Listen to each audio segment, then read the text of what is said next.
கடனால கவலையா, பணம் இல்லைன்னு பதட்டமா, வறுமையினால வாடலாம், சரியான வேலைக்கு தேடலாம். இந்த சூழ்நிலையில உறவினர்கள் எட்டி கூட பார்க்க மாட்டாங்க. ஆனா 8 பக்கத்துக்கு மிகாம அட்வைஸ் மட்டும் பண்ணுவாங்க.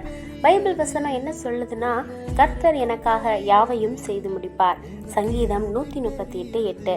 உறவினர்கள் உதவாம இருக்கலாம், நண்பர்கள் நழுவி போகலாம், தெரிஞ்சவங்க தெரியாதது போல போகலாம், மனுஷங்க எல்லாரும் மாறி போகலாம். நீங்கள் ஜீசஸை ஒரே ஒரு வாட்டி ட்ரை பண்ணி பாருங்களேன். நீங்களே ஜீசஸை விட்டு போகணும்னு ட்ரை பண்ணாலும் ஜீசஸ் உங்களை விட்டு போக சான்ஸே இல்லைங்க.